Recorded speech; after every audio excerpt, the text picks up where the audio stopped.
Good morning. నేను Jyotsna. Electoral bonds పై సుప్రీంకోర్టులో నేడు తీర్పు వెలువడనుంది. రాజకీయ పార్టీలకు విరాళాల్లో పారదర్శకత తీసుకొచ్చే పేరుతో కేంద్ర ప్రభుత్వం ప్రవేశపెట్టిన ఎలక్టోరల్ బాండ్ల పథకాన్ని సవాల్ చేస్తూ దాఖలైన పిటిషన్స్ పై సుప్రీంకోర్టు తీర్పు వెల్లడించనుంది.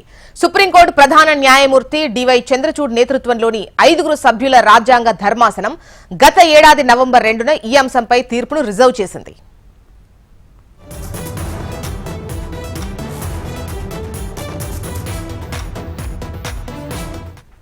రాజకీయ పార్టీలు విరాళాల పేరుతో అక్రమ సొమ్మును పోగు చేస్తున్నాయన్న ఆరోపణలకు చెక్ పెట్టేందుకు కేంద్రం 2018 జనవరి 2న ఈ పథకాన్ని నోటిఫై చేసింది.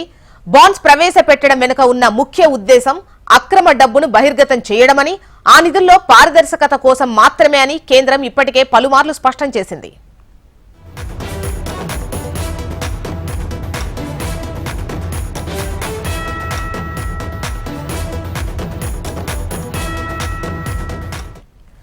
ఎలక్టోరల్ బాండ్స్ పై సుప్రీంకోర్టులో నేడు తీర్పు వెలువడనున్నట్లు తెలుస్తోంది. రాజకీయ పార్టీలకు విరాళాల్లో పారదర్శకత తీసుకొచ్చే పేరుతో కేంద్ర ప్రభుత్వం ప్రవేశపెట్టిన ఈ ఎలక్టోరల్ బాండ్స్ పథకాన్ని సవాల్ చేస్తూ దాఖలైన పిటిషన్స్ పై సుప్రీంకోర్టు తీర్పు వెల్లడించనుంది.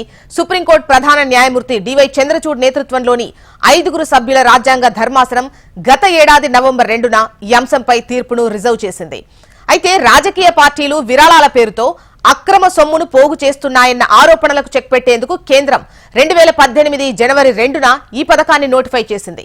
బాండ్స్ ప్రవేశపెట్టడం వెనుక ఉన్న ముఖ్య ఉద్దేశం అక్రమ డబ్బును బహిర్గతం చేయడమని, ఆ నిధుల్లో పారదర్శకత కోసం మాత్రమే అని కేంద్రం ఇప్పటికే పలుమార్లు స్పష్టం చేసింది.